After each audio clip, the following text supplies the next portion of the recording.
Welcome everyone. The seminar of today is with Sergio. Sergio Díaz Infante is a Mexican biologist.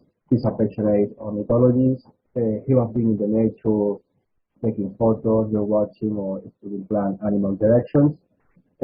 He also is involved in environmental education programs, and he's a member of the Hummingbird Monitoring Network. It's my friend. I mean, it's a true biologist. I really enjoy stay with him in the nature, and Sergio, when you want, you can start. Thanks, Elma. I'm gonna start sharing my presentation now. Okay, so you should be able to see it now. Okay, well, good afternoon there. Good morning here in Mexico. I'm very happy to have been invited to share some of my work that I did on my PhD. So I'm going to get started. So as Dalma already said, I'm going to present my work called Temporal and Spatial Dynamics in Hummingbird-Plant Interactions at Chamela's Dry Forest in Mexico. And this work was directed especially for Dr. Maria Arismendi. So we know that interactions are the modeling force behind community dynamics. And these interactions can be represented as networks, as you can see on the image here on your right. So usually you put the different species here. It can be insects, for example, and it can be flowers here, or it can be herbivores and plants, or any kind of interaction. You can represent it as a network. So the study of networks allows us to better understand the mechanisms contributing to community structure, also allows to see the general patterns. And we've seen that in general, interaction networks are heterogeneous. That means that some species may have very few interactions like this one here, but other ones may have usually a lot more, like these ones on the top. So they're connected to a lot of species, and this one with a few species. But also, we've seen that interaction networks tend to be nested. And nested refers to these few species that have very few interactions kind of go into this part where a lot of the species have a lot of interactions. So they usually give us the example of the Russian dolls, those that go one inside another one. So that's how a nested network looks like. And this, in general, these interactions between species can be explained either by neutral processes related to abundance, which means that the species just interact with another because of their abundance, just because there are a lot of the other ones. Or the other way is that they're related to species niche of the traits. So a specific characteristic of species allow these interactions. The other thing that we know is that interaction networks are not static. They change in the time and space. Okay, so as we said, networks vary in time, but we know that they retain the topology. That means the characteristics of the networks. We've seen in some studies that there is a high plasticity in species and interactions. This change in time, but the structural properties remain the same. So it's been said that this property makes them less sensible to disturbance.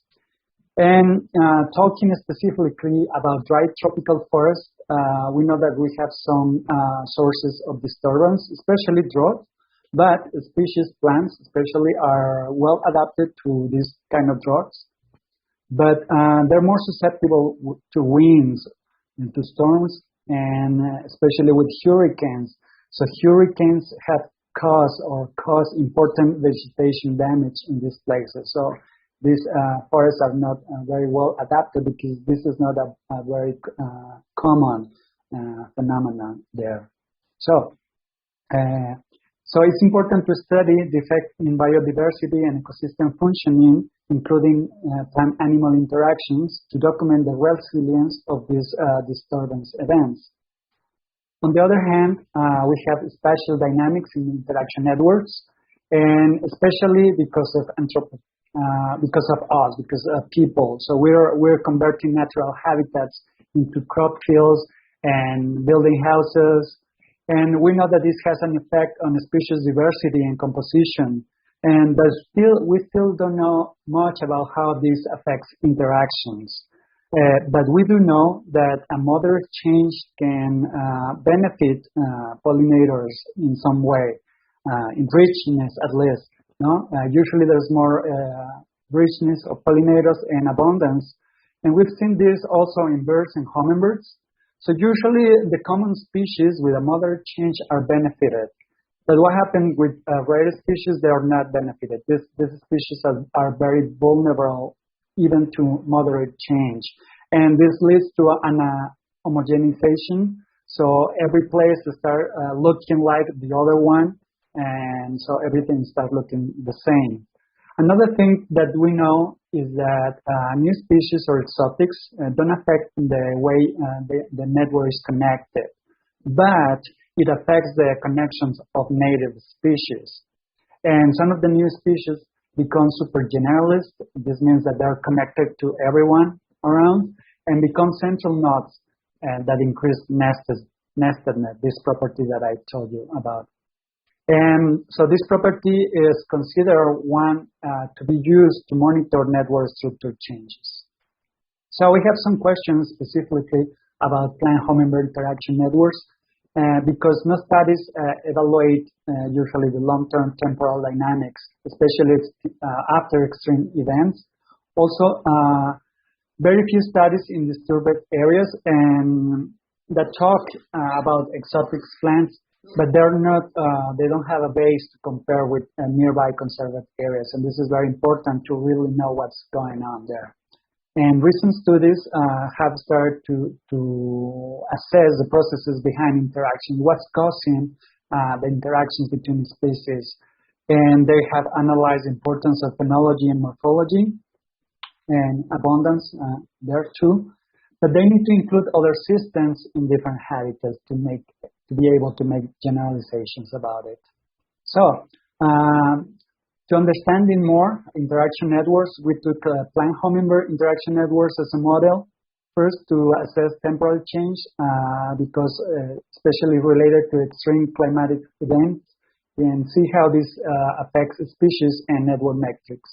Then we also took landscape disturbance to assess how fields and urbanization also affect species and metrics. And finally, we assess the process of determining frequency and structure, considering abundance, phenology, and morphology. So I'm going to start with the first part.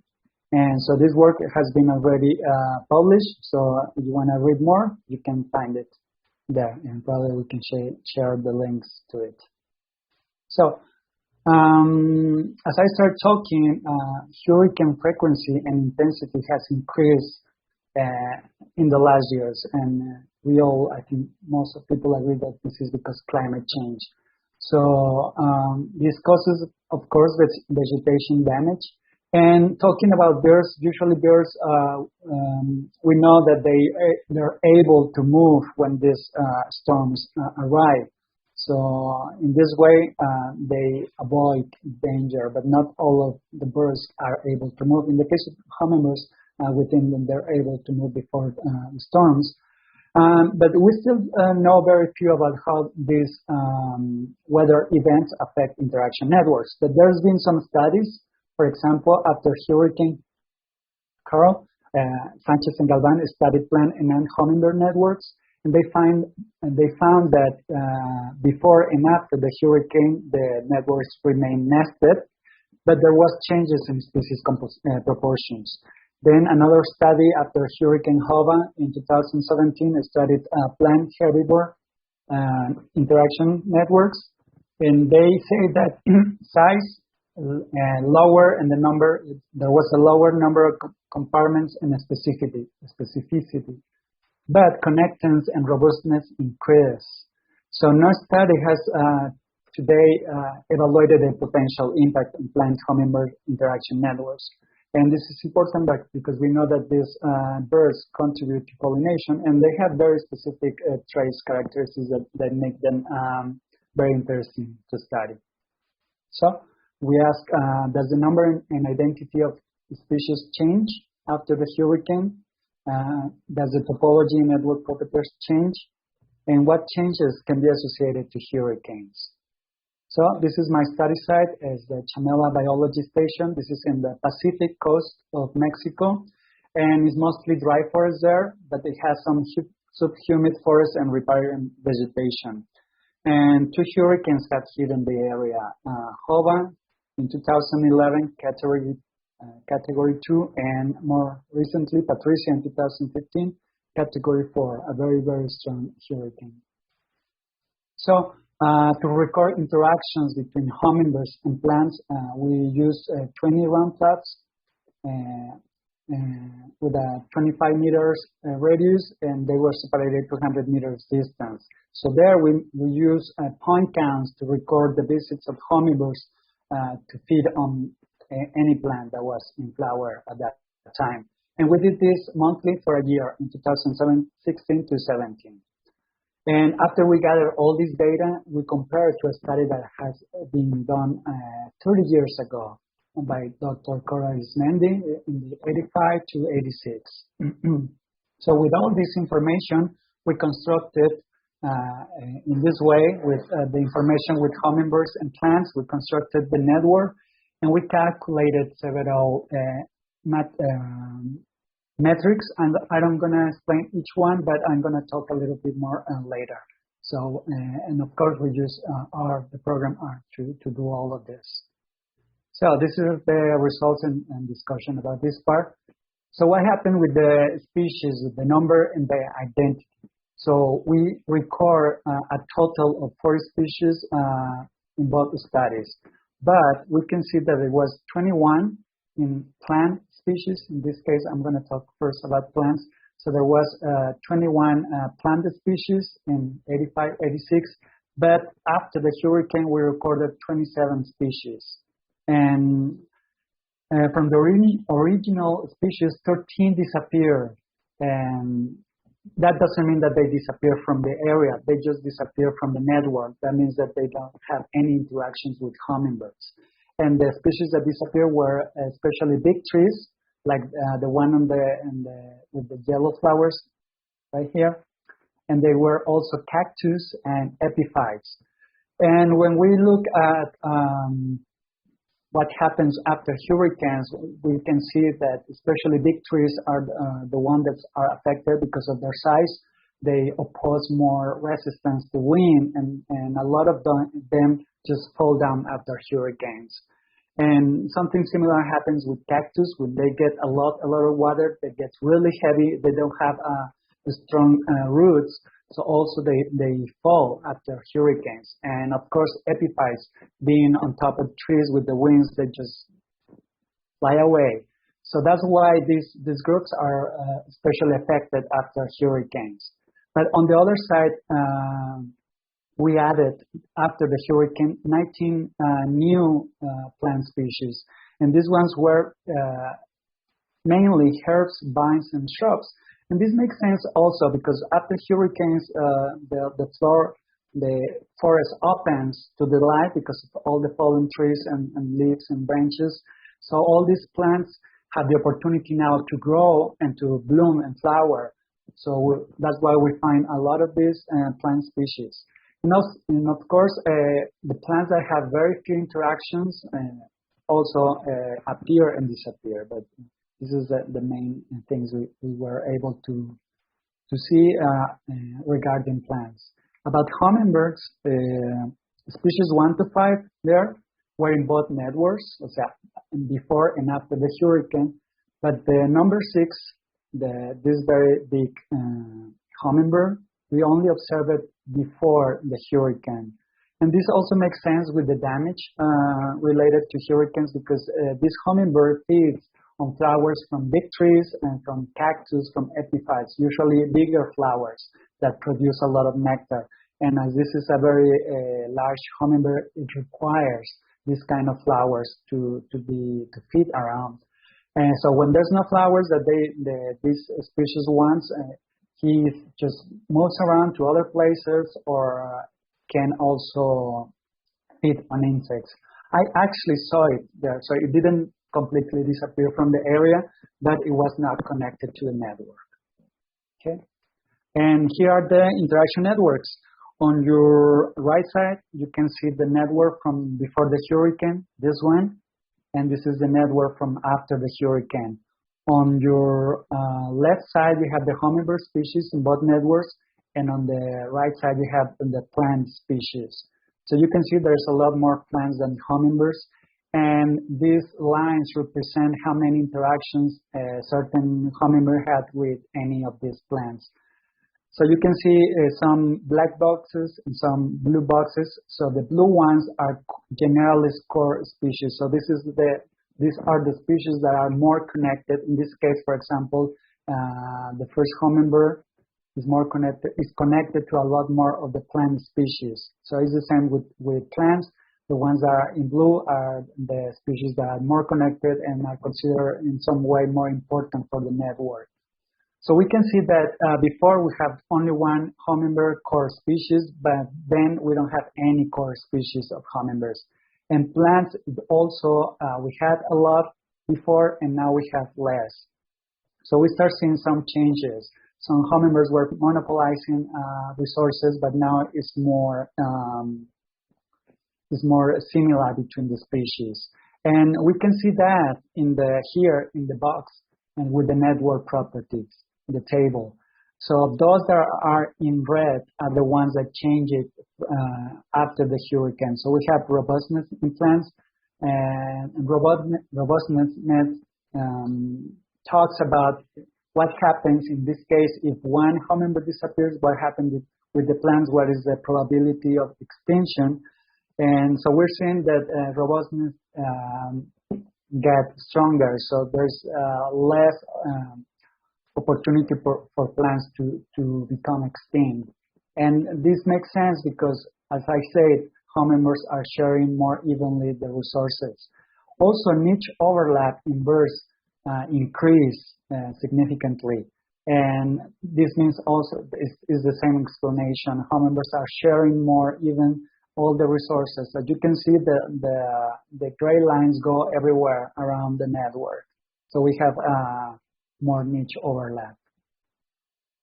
So, and as I say, this kind of analysis can also help us to determine key species for the network. And in this case, we have all these ones here that you can see in the pictures above. And these species give connectivity and resilience to time, especially after this kind of event. So these plants are important to keep the network connected. So it's important to identify them for conservation strategies and also to give us insight about what network ecological and evolutive implications are there. But it's also important to discard that what we're seeing is not just the annual variation or other factors, but as we say, a lot of these things correspond well from what we know from hurricanes. So for this first part, we conclude the species and their identities change it. So the most network properties remain constant, except the two that I talked to you about, robustness and hummingbird niche. So the general network topology was maintained. There was some species turnover between the less connected species and thus affected positively or negatively by hurricanes. And there was an impact in the generalist core. So this temporal approach provides relevant information to evaluate mutualistic networks affected by natural events like hurricanes. Okay, so I'm going to pass now to chapter 2. And this is very similar, but now we're going to talk about how land use change in a Mexican rainforest promotes species turnover and increases nestedness in these hummingbird plant interactions. So I already talked a bit about how we are changing the natural habitats. We know that every time we have more field crops and urbanization, and this changes the diversity and composition of species. and that moderate change favors some common species but affect the rare ones. This produces homogenization. And we know that some new exotics don't affect the general connectants but affect natives. And the supergeneralists become central nodes and provoke more nestedness. And finally, that nestedness is is considered a good point to monitor changes in network structure. So I went fast because I already talked about this. So, as you may know or not, hummingbirds are mostly generalists. That means that they are not that picky when feeding on flowers. They can use a lot of different kind of flowers, most of them. And they are adapted to habitat disturbance. That's why in America, in Mexico specifically, we can find them in cities or in parks and not also in natural areas. Not all of them, but most of them. And they are able to use non-ornithophilous species. That means these flowers that usually they are not considered special for hummingbirds, but they are still used, no? Like very small or white flowers that are not considered ornithophilous. And there's very few studies still in dry forest interactions. And the few studies that have been done not compare protected with conserved areas. So it's important to document what happens also with exotics in networks and what happened with the specialists. So we question ourselves how change the number and identity of the species. The same with topology, how exotics integrate to the networks and what changes can be associated to disturbance. So it's the same area. This is the biology station, a conserved area, but we also did the same thing as before in some agricultural fields around here and also around some small villages that are not that far from the biology station. And we use the same procedure. We have plots to record the resources, the flower resources using point counts, and we did this monthly during 2 years from the 2016 to 2018 to record all the interactions between hummingbirds and flowers they were feeding on. And again, using the ARC program, we calculated all of this with all the information from hummingbirds and plants. And here are the results. What happened with the species? So we recorded inside the protected area and outside the protected area 87 plant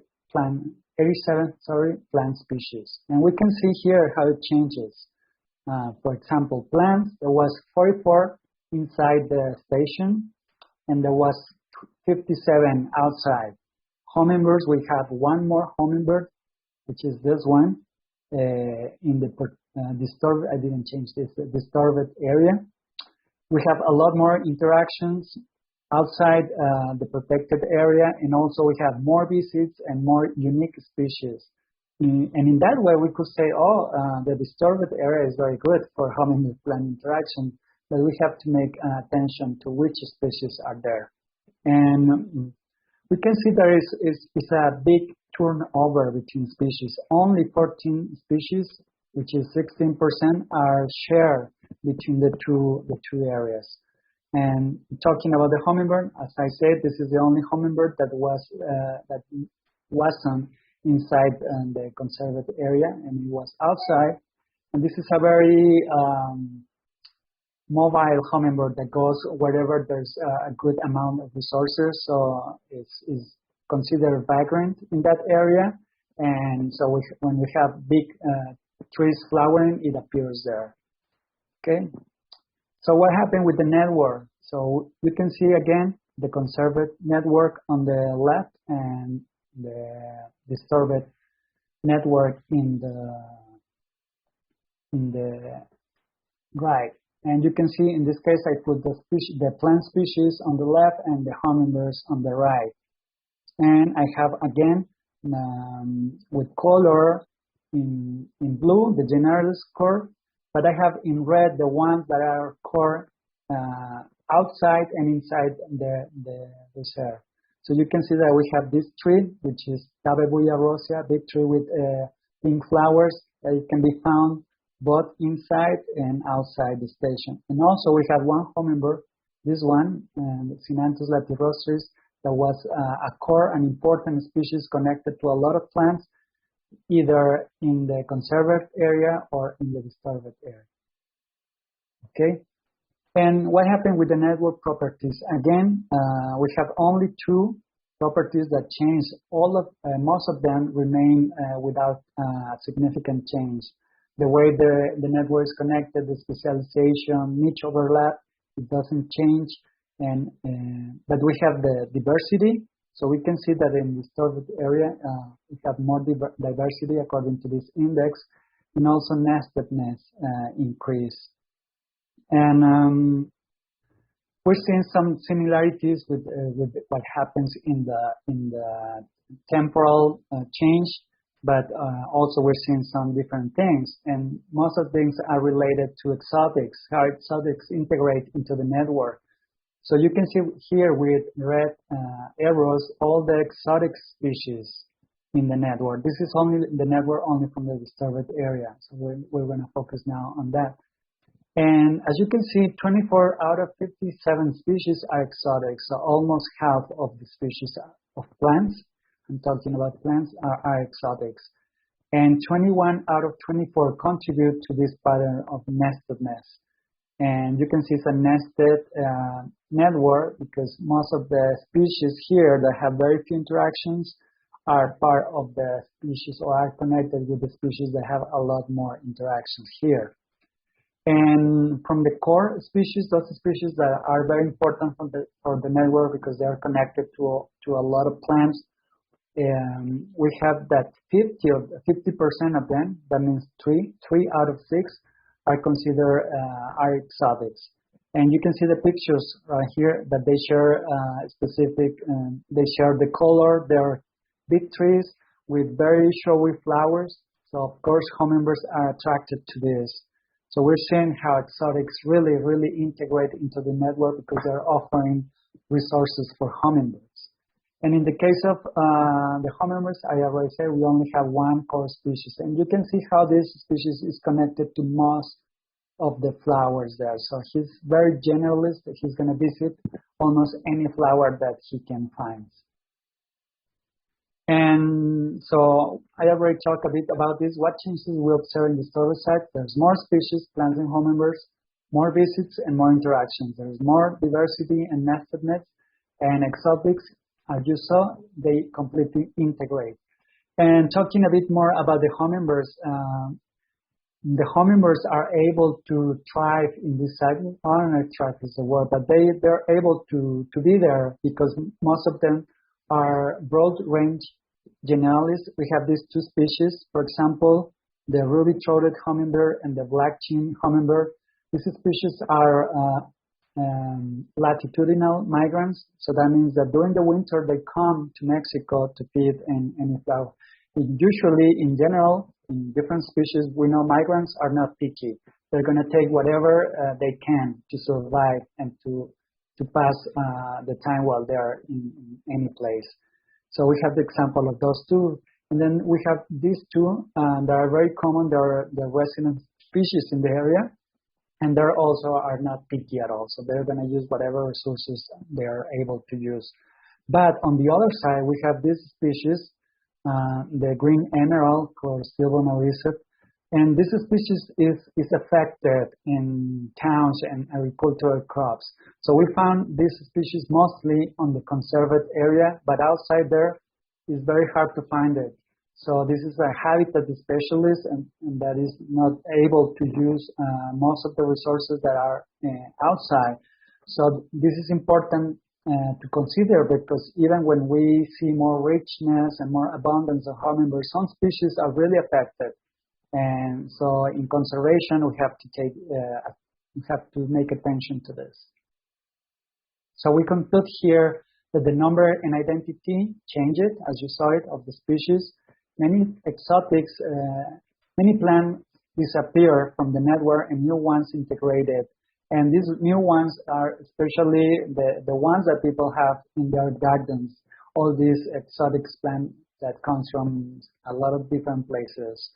We have one new hummingbird in the disturbed area.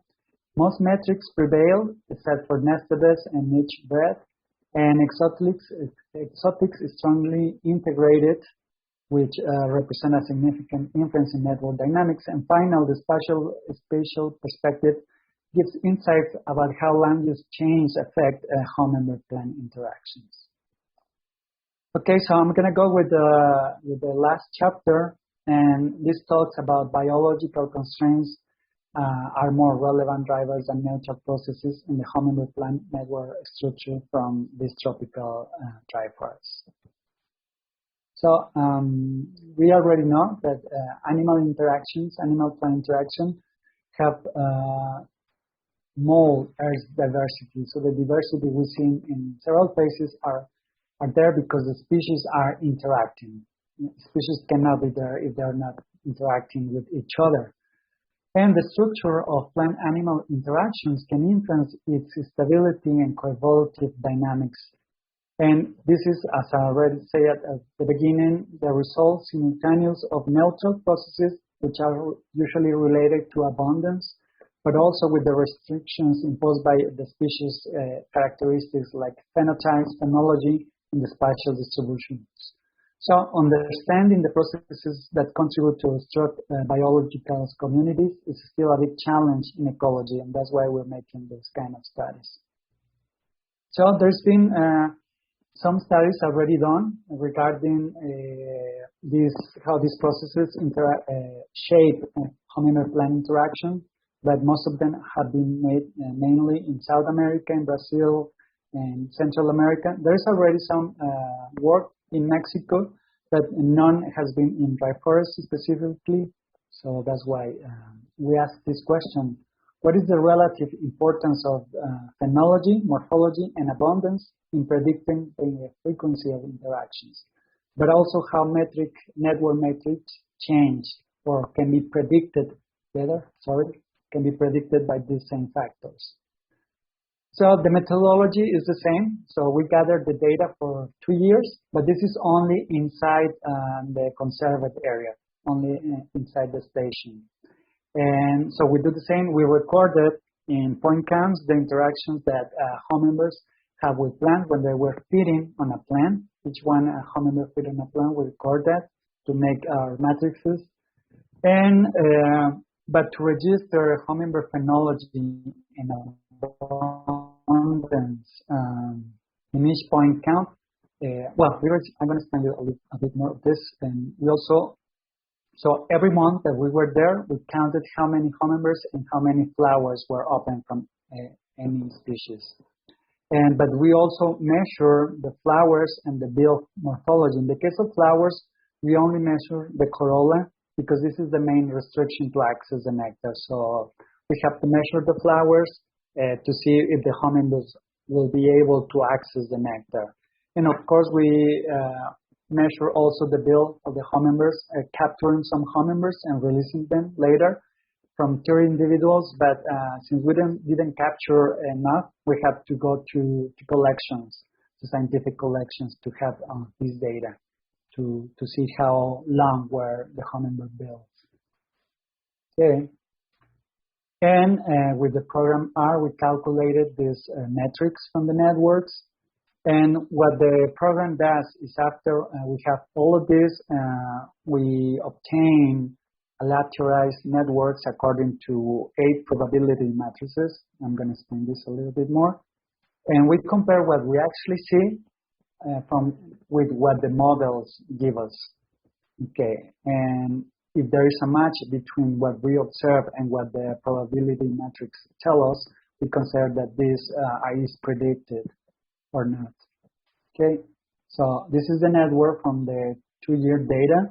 So we have 5 hummingbird species with 45 plant species, and we have 411 interactions and 41 unique connections between hummingbirds and plants. And here is the results.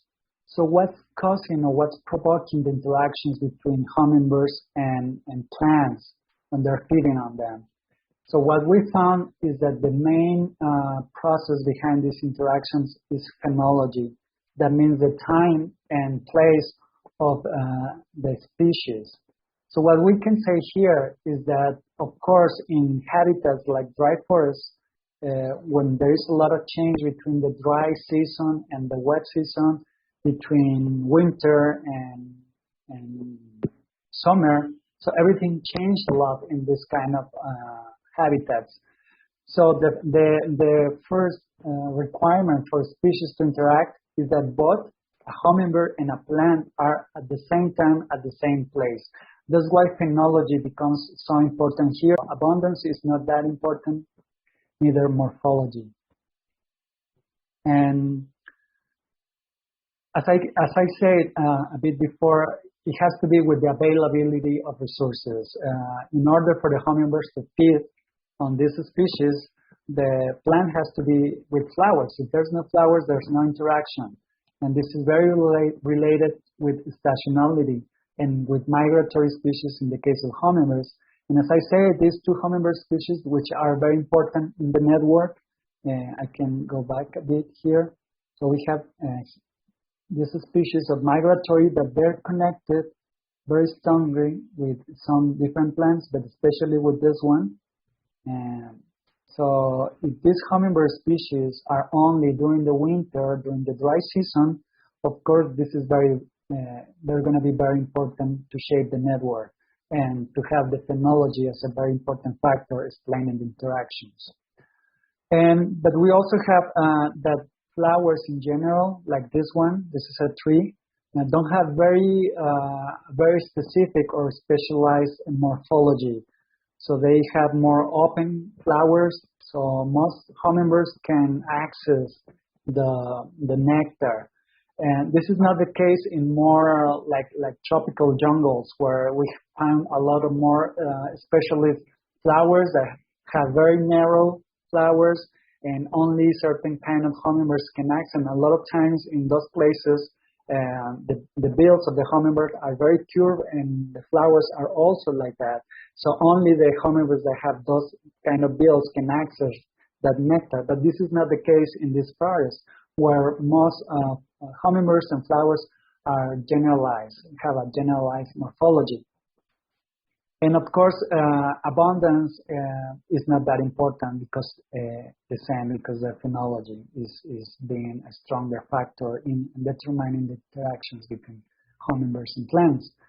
But this is about the frequency of interaction. But what happened with the network metrics?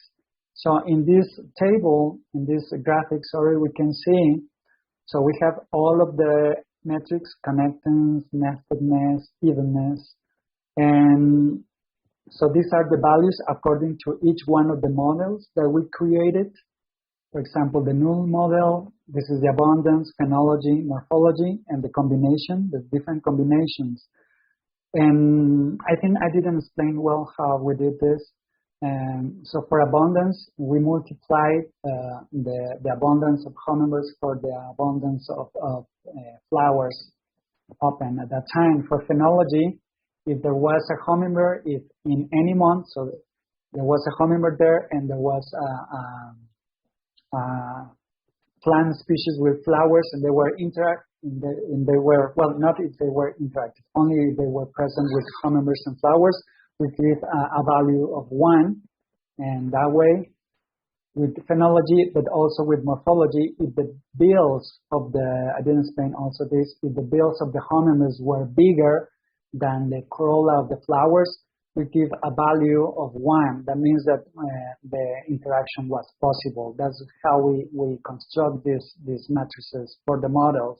So in this case, what we can see is that the models that have this circle and it matches with the red line, that means that these models, in this case, abundance and phenology, and abundance, phenology, and morphology, the combination of the two models, are good to explain the connectance of this network. And connectance is only saying us how well the network is connected, how many interactions are between hummingbirds and plants. If the network is very connected, like a lot of species are interacting with a lot of hummingbirds, we have a big value of connectance. If not, we only have maybe 2 or 3 connections.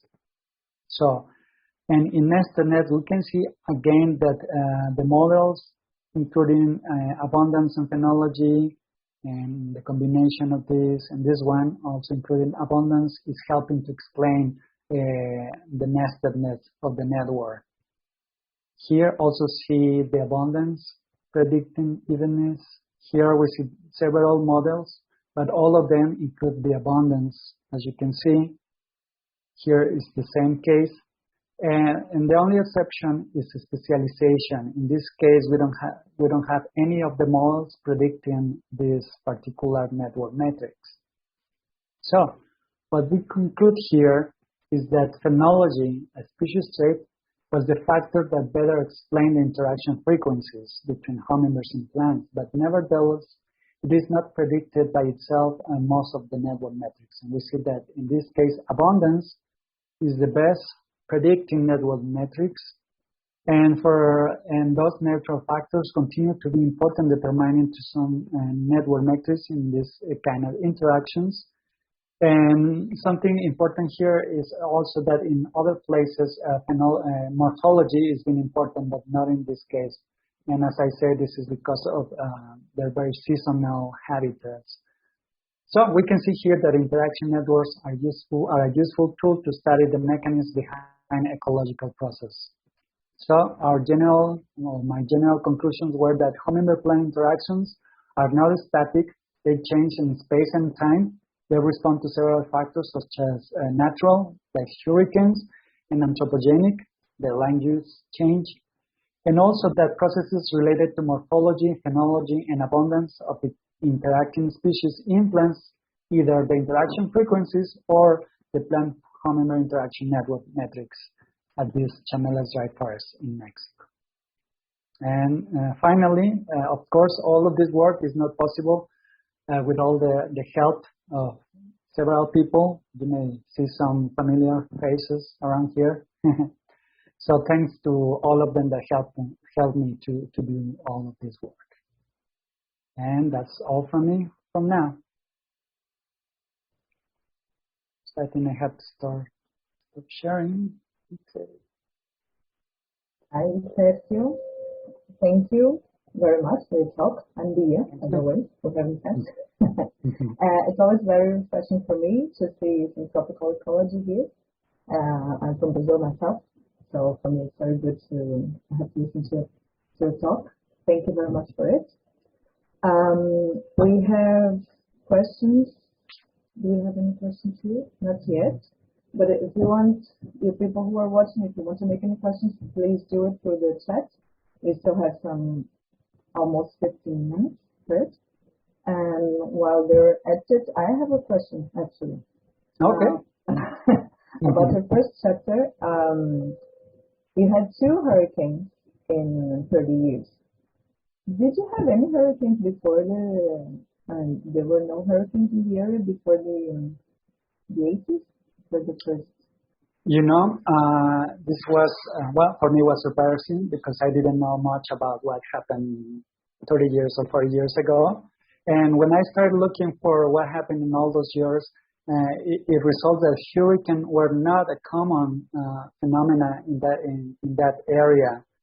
And so everything is pointing to climate change. So climate change is causing a lot of all of these hurricanes, or because of the warming of the water in this area. So yeah, there was another hurricane in the 50s. That was the one before, the only one like a strong hurricane in the area in the 50s. But after that, we have some storms, but not really hurricanes. We have a big storm. I think it was in the 90s, and it was interesting because it was coming from the Gulf of Mexico. So it kind of go through all of Mexico to the other, to the Pacific coast. But there was a lot of water, but there was not the wind. And as I explained, the wind is the main thing that disturbs the forest. So there was no big hurricanes in the last at least 100 years that I searched for it. And you said that I mean, the absence of plant species was absence from your network, right? Yeah. Yes. But do you know, or do you have, I mean, do you know if these species were present in the earth? Yeah, for example, yes, in the case of the big trees, the trees were there, but a lot of them fell down. Some of them were alive, some of them were dead, and so they were just recovering after all this damage. So we have dead fallen trees that were alive, that they were growing stems and leaves and all of that, trying to recover, but of course they were not blooming yet, because the branches have to have, in big species, they have to have certain maturity before being able to produce flowers. That is not the case with the small herbs and vines, because they can bloom immediately after all of this. But in the case of big trees, they have to, and I actually, in the very last month, I started seeing some of this blooming.